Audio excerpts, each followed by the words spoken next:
cheating comes in because of uncontrolled desires. No boundaries, it can mess you up.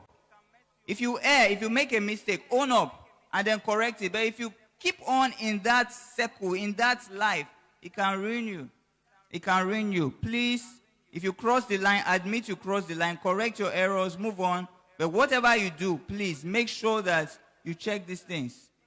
For some men, I will also advise you that whatever you do, ensure you don't have a child outside wedlock. Because for many people, that is the beginning of disaster. It might not be the man that will suffer, but you are causing disaster for those children. All right. So some women cross the line too. And it happens to everybody. Uncontrolled desires can ruin you. Sometimes it's not about what the person did to you. It's about who you are. So some people have vowed, say, okay, this man is cheating. Me too, I will cheat back. But sometimes it can backfire. So it's about who you are, not about what you are trying to prove. Okay? Someone was sharing with me about a lady who the husband cheated. So she wanted to cheat back and revenge. And eventually, she got pregnant while trying to revenge. And now the man that she got pregnant for got to know she was pregnant and insisted that nothing must happen to that child. So, she's the one that the man was begging before. But because she tried to revenge, she's now the one that is begging. Because her own case is now worse. Sure you see. So sometimes when they are begging you, I beg. Just listen. My grandmother told me a story I will never forget.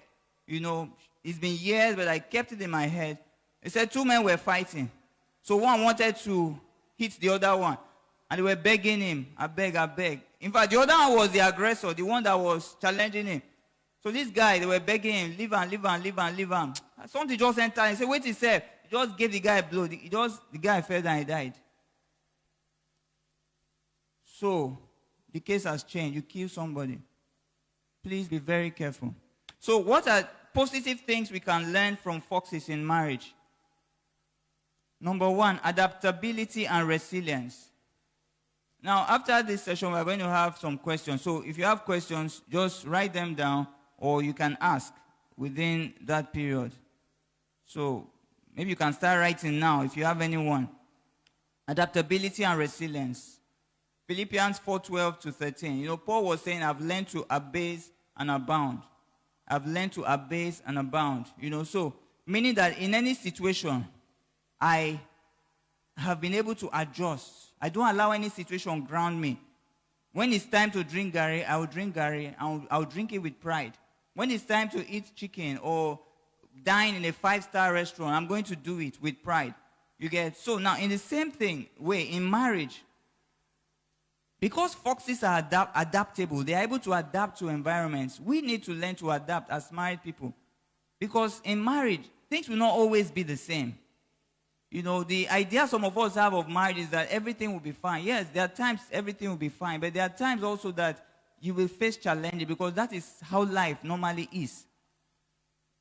If you see that monitor in a patient's room in the hospital, as long as it is going up and down, that monitor? That monitors the heart.